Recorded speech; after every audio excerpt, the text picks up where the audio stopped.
Bada bing, bada boom. Social Inform Media.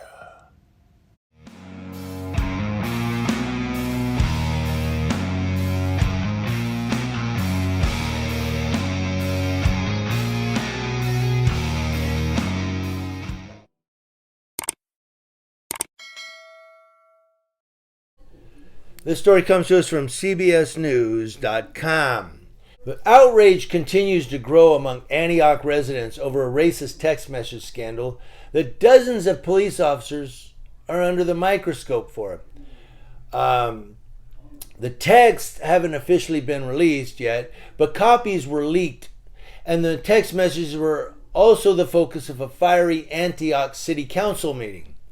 Now, Antioch Mayor Lamar Thorpe's anger boiled over during the meeting, and he said, "I'm disgusted. I'm blown away that there were threats to my personal life in those text messages." Is this the one I think it is? No. Thorpe is calling for the firing of all 24 officers linked to the investigation. The department is hiring an outside investigator to determine how widespread this problem has become. A longtime resident, Gigi Crowder, said, "Some things in life you want to be wrong. You don't want to be right about them. But when it comes to the cops, usually you're right." She said the racist text messages confirm what she already thought. At times, Antioch police officers were treating black and brown residents differently than her white neighbors. You're just now figuring that out? Go to San Bernardino. You'll see it every day. I know people can say whatever they want. Oh, you're going to bring color into this. You're going to bring race. I watch it. I see it. When you get more black and Hispanic people being pulled out and seated on the curb than you do white people, and don't tell me it's a predominantly black neighborhood in San Bernardino that I'm talking about. Like, I see white people get pulled over too, but they don't get pulled out of the car. Crowder goes on, sometimes you just need the validation. And as hard as it was to read the text messages, I read them. Because now you have it in proof in black and white that is taking place.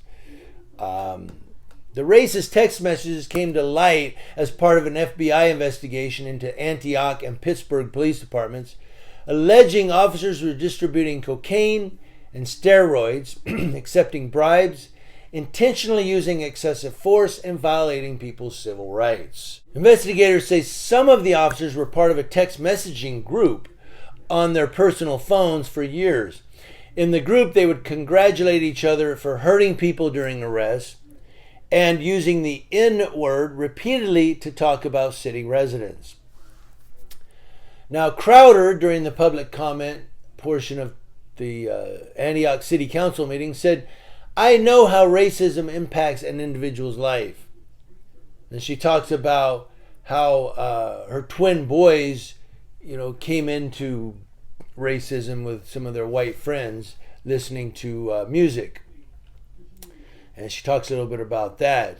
Police Chief Stephen Ford was quoted as saying, "That kind of speech is hurtful to anybody and it's divisive, and there's really no place for it in policing for sure, but just in society in general." So he says there's no place for it in policing, yes, but just in general in society. Crowder says, that's the neighbor, while the easiest thing would be to move away, she's committed to staying and helping the community bridge the racial divide. But when it comes to the cops, good luck. She says the core human values that we carry are more similarities than differences. And if we can do it anywhere, we should be able to do it here in Antioch, California. Now, almost a quarter of the officers in the department are now part of this investigation. Police Chief Ford says some of the officers under investigation have already resigned, others are on administrative leave, and the rest are still working in the department but are not in public-facing roles. They're administrative, probably doing paperwork. But like how he says, some of them have resigned. They left. I'm going to be a cop down south in L.A. or somewhere. San Diego. So, but this one, a lot of people were talking about this one a week or so ago. And, of course, there's no room for it.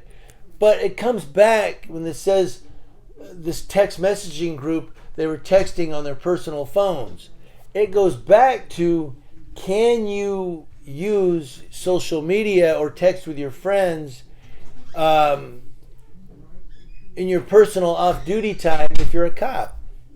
So even if you're a cop, are you allowed to do this in your personal time? Or does it transfer to your job where they say, no, you're a cop 24/7? I like they do say that too sometimes. They'll say, well, you're a cop 24/7. When you're off duty, you're still a cop. You're just off duty. But then when something like this happens, they go, well, I was off duty. It was my personal time.